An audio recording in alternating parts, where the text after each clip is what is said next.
салом бинандагони азиз, дар ин барнома шуморо бо хабарҳо доир ба фаъолияти вазорати тандурустӣ ва ҳифзи иҷтимоӣ аҳолии ҷумҳурияи Тоҷикистон ошно намуда бо мутахассисони соҳаи тиб доир ба бемории фарбеҳӣ суҳбат хоҳем намуд. Моро ҳамроҳ бошед.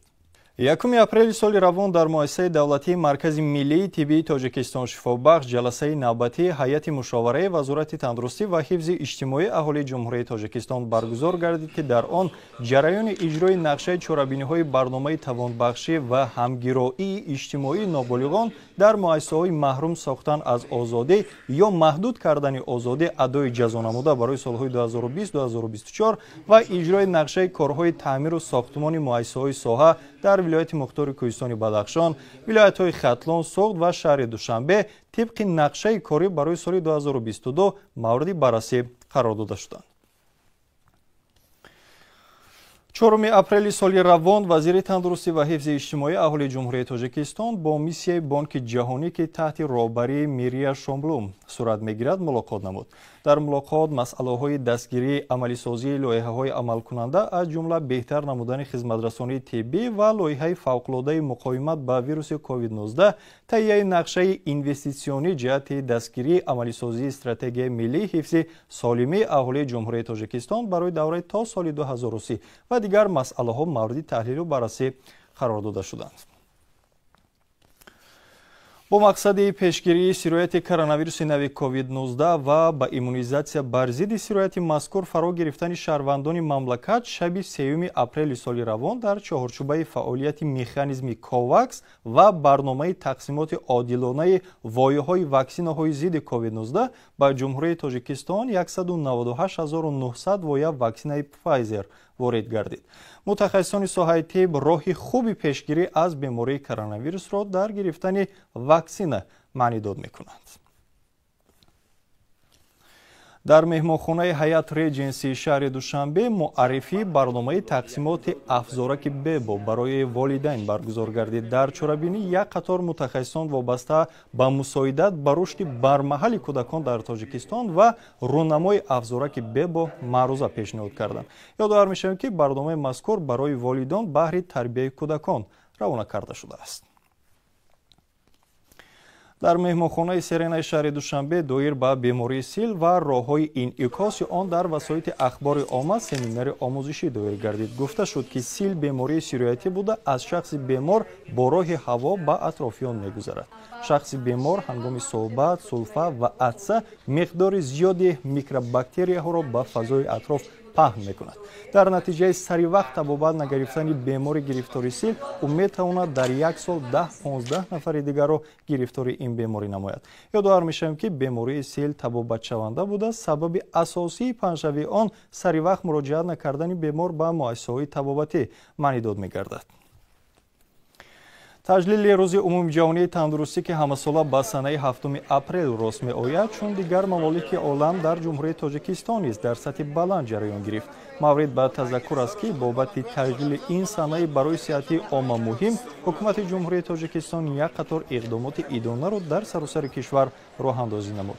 бахшида ба рӯзи умумиҷаҳонии тандурустӣ дар ҷумҳурияи Тоҷикистон таҳти шиори сайёраи мо солимии мо дар тамоми муассисаҳои тиббии кишвар хизматрасонии тиббӣ ба таври ройгон ба роҳ монда шуд, ки ҳазорон шаҳрванди ҷумҳурӣ аз муоина гузаронида шуда, ҷиҳати пешгирии бемориҳо ва усулҳои табобати онҳо аз ҷониби мутахассисони баландпояи соҳаҳои гуногуни тиб ба шаҳрвандон маслиҳату тавсияҳои муфид дода шуд.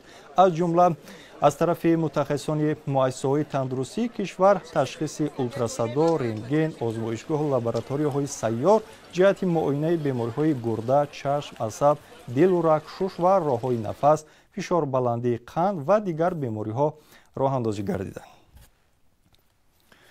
солҳои охир фарбеҳӣ ба яке аз бемориҳои хавфноки сайёра мубаддал гашта, он тамоми кишварҳои ҷаҳонро нигарон кардааст, зеро оқибати он ба кӯтоҳумрии одамон оварда мерасонад. бо назардошти муҳимияти масъалаи мазкур, аз ҷониби ҳукумати мамлакат барномаи пешгирии фарбеҳӣ ва ташаккули ғизои солим дар ҷумҳурияи Тоҷикистон барои солҳои 2019-2024 тасдиқ гардид, ки айни замон татбиқи он ҷараён дорад. барои суҳбат доир ба иҷрои барномаи мазкур мутахассисони соҳа Саодат Азимзода, муовини директори муассисаи давлатии пажӯҳишгоҳи гастроэнтерологии ҷумҳурияи Тоҷикистон, орзу раҳмоналиев, муовини директори муассисаи давлатии маркази ҷумҳуриявии ғизо, қаблан шуморо хушомадед мегӯем. хуб, Саодат Азимзода, лутфан шумо бигӯед ки то имрӯз доир ба иҷрои барнома чӣ корҳо ба анҷом расонида шуданд? интизориҳои шумо аз татбиқи барномаи мазкур чист? ба назари шумо иҷрои барнома то куҷо метавонад аз афзоиши шумораи гирифторони бемории фарбиҳӣ дар кишвар ҷилавгирӣ намояд? дар ин барнома табқи нақша чорабиниҳо мо дар банди нӯҳуми ҳамин барнома масъалаи пешгирӣ, масъалаи пайдоиши фарбиҳӣ,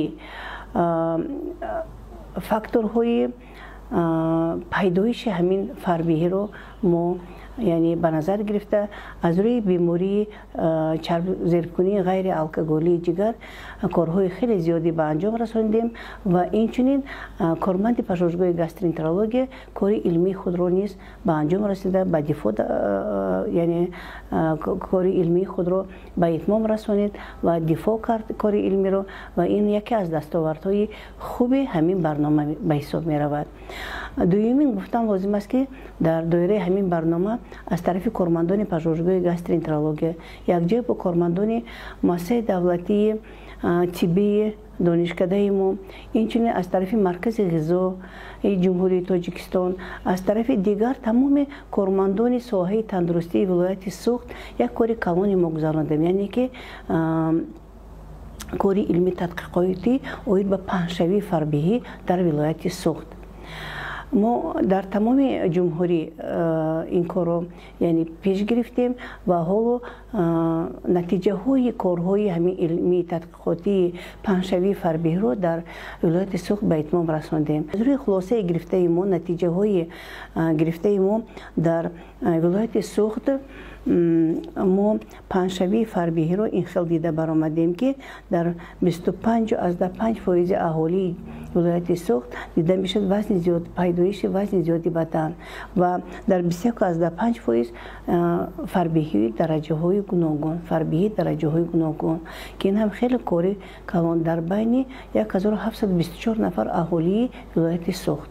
албатта интизори ин яъне ки чӣ коре ки мо як кори бояд мо кунем ки аз рӯи ҳамин барнома ки мардуми мо иттилоотнокии мардуми мо бояд баланд бошад, яъне ки сабабҳои пайдоиши фарбиҳиро бидонанд. факторҳои асосие ки ҳамин ба фарбиҳӣ мебарад ин нодуруст истеъмоли хӯрок, дуюм камҳаракатӣ, яъне сабабҳои бисёр аст, лекин асосии сабабҳое ки ба ҳамин фарбиҳӣ оварда мерасонад яъне ин нодуруст истеъмоли ғизо ва камҳаракатӣ мебошад. инчунин омилҳои ирсӣ дар инҷо дар назар дошта мешавад, сабабҳои дигар беморӣ, истифодаи доруҳои гормонални препарат мегӯянд онҳо, яъне истифодаи баъзи доруҳое ки ба фарбиҳӣ оварда мерасонанд. лекин агар дар умум гӯем, факторҳои хеле зиёд ҳастанд барои пайдоиши фарбиҳӣ, лекин факторҳои асосие ки мо бояд ба ҳамин муқобили ҳамин факторҳо кор кунем, яъне ин камҳаракатӣ, пурхӯрӣ ва нодуруст истеъмоли худи таркиби ғизо, ҳамаи инҳо ба фарбиҳӣ оварда мерасонад. тасдиқ кардани ин барнома хело ҳам як қадами пеш барои пешгирӣ, барои пурзӯр кардани ин мубориза бар зидди ин фарбиҳӣ хело ҳам қадами хуб аст. яъне ки ин барнома ба мо иҷозат медиҳад ки боз бештар, боз хубтар ҳамин ҷабҳаҳои ҳамин проблемаро бардошта бар мубориза бар зидди ҳамин фарбиҳӣ бояд мо кор ва фаъолият намоем.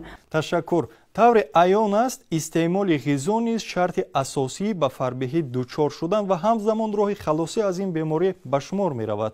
орзу раҳмоналиев, ба назари шумо ҳамчун мутахассиси соҳа шаҳрвандон барои ба бемории фарбиҳӣ гирифтор нашудан бояд чӣ гуна ғизо истеъмол кунанд ва нафароне ки аллакай аз бемории фарбиҳӣ азият мекашанд ба онҳо истеъмоли чӣ гуна ғизоҳо тавсия дода мешавад?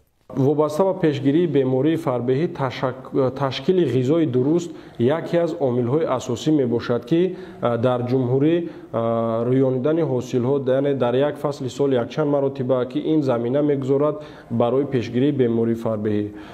тадқиқотҳо нишон медиҳад ки ҳамон маҳсулотҳое ки дар шароит яъне иқлими ҷумҳурӣ истеҳсол карда мешаванд бисёртар фоида доранд ба организми ҳамон мардуме ки дар ҳамон минтақа умр ба сар мебаранд. ва тадқиқотҳои лабораторӣ низ нишон медиҳад ки маҳсулотҳое ки дар ҷумҳурии Тоҷикистон парвариш карда мешаванд, истеҳсол карда мешаванд, нисбат ба дигар маҳсулотҳое ки ба ҷумҳурӣ ворид мешаванд, аз ҷиҳати экологӣ тоза буда, барои пешгирии беморӣ, яъне истеъмоли онҳо барои пешгирии бемории фарбеҳӣ заминаи асосӣ мегузорад. طبق قرار حکومت جمهوری تاجیکستان در سال 2018 معیارهای فیزیولوژی استعمال محصولات خوراکواری تصدیق گردیده است که در اینجا توصیه داده می شود برای هر یک شخص در یک شبانه روز استفاده محصولات خوراکواری. جهت پیشگیری بیماری فربهی توصیه داده می شود که در یک روز استفاده نمودن محصولات یعنی سبزیجات و میوه‌جات که 350-400 گرم را تشکیل می دهد.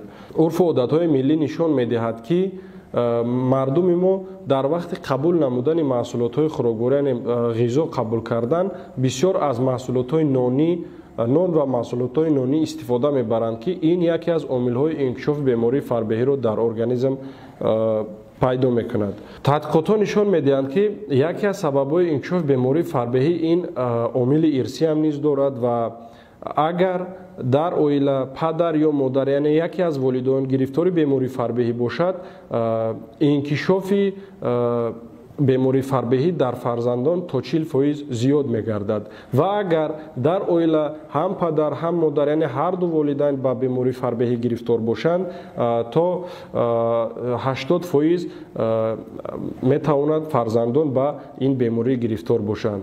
و جهت این پیشگیری بیماری فربهی زمینه اساسی یعنی میتوان در سن کودکی گذاشت، یعنی در تا سن کودک وقتی که تولد می شود تا سن 6 ماهگی تنها با شیر مادر تامین کردن در کار و تا 2 سالگی شیر مادر با علاوه غذاهای گوناگونی که در همین دوره توصیه داده می شود زمینه اساسی میگذارد برای پیشگیری بیماری فربهی.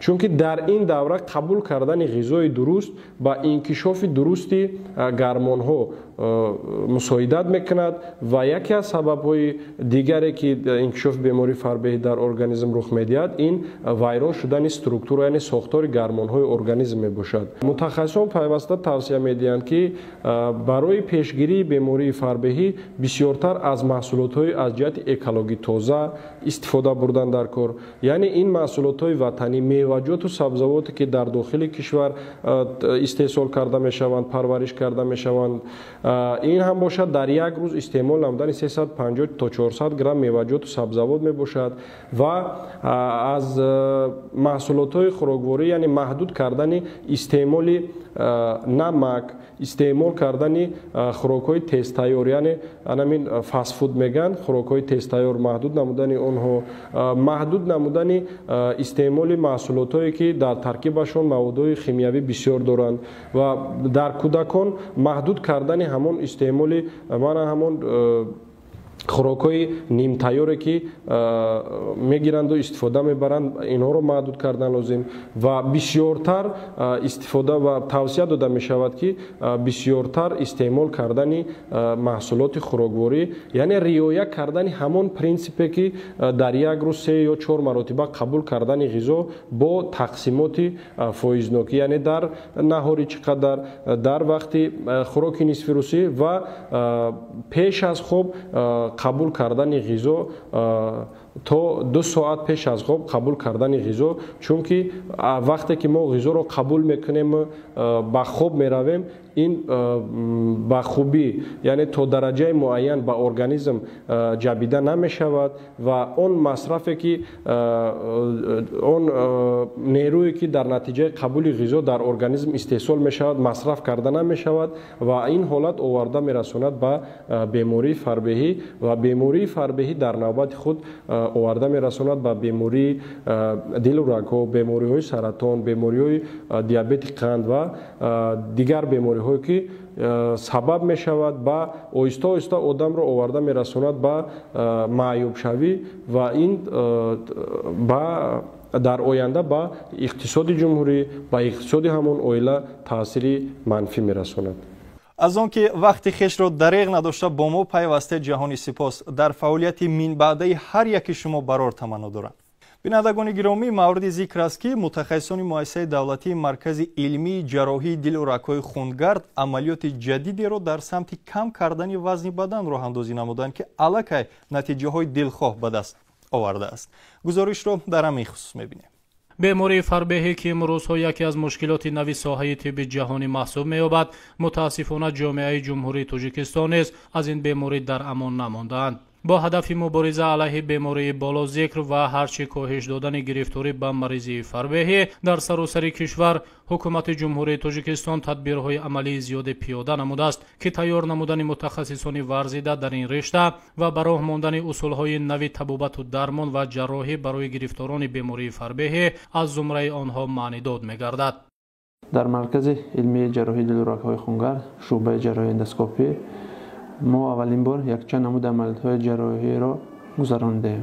аз он ҷумла стенгузории эндобилярӣ, стенгузории сурхурда ва межжелудочный баллон, яъне гузоштани баллон дар меъда. аввалин бор гузоштани баллон дар меъда январи соли 2022 сар кардем. беморон муроҷиат менамуданд бо зиёд будани вазни бадан ва барои ҷарроҳии пластикӣ, яъне эстетикӣ. аз сабаби зиёд будани вазни бадан беморон барои амалиёти ҷарроҳӣ гирифта намешуданд. аз ин сабаб мо дар марҳилаи аввал ба беморон баллон дар даруни меъда, яъне внутрижелудочный баллон мемондем ва беморон аз 10 килограмм то 35 килограмм дар муддати аз 3 то 6 моҳ вазни зиёдати баданро мепартофтанд. баъд омада, яъне дар кор мешуд, амалиёти ҷарроҳии эстетикӣ гузаронда мешуд, яъне дар кор намешуд, ба амин хотима меёфт. баллон аз як ҳиссаи меъдаро пур намуда ҳисси гушнагии бемор гум мешавад ва ҳангоми хӯрдани чизҳои сахт қайдкунӣ ба амал меояд. аз ҳамин сабаб ҳангоми гум шудани ҳисси гушнагӣ бемор хӯрокҳоро, яъне хӯрокҳои серғизоро, хӯрокҳои сахтро истеъмол намекунад ва аз ҳамин сабаб вазни зиёдатии бадан кам мешавад. маврид ба ёдоварист ки чунин услуби ҷарроҳӣ ва ба василаи он кам намудани пурхӯриву дар замина коҳиш додани вазни зиёдатӣ ҳанӯз дар соли 1982 дар кишвари Дания роҳандозӣ гардида буд ва услуби нави он солҳои охир дар ақсои олам пиёда гардида, ҳамакнун баъд аз тайёр намудани мутахассисон дар ин масир дар ҷумҳурии Тоҷикистон низ роҳандозӣ гардид. бо чунин услуби ҷарроҳӣ мо ба натиҷаҳои дастрас ноил шудем.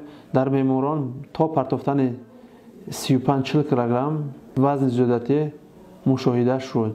бо сабабҳои бемориҳои фарбеҳӣ ба маркази мо бисёр беморон муроҷиат менамоянд барои ҷарроҳии пластикӣ, яъне эстетикӣ.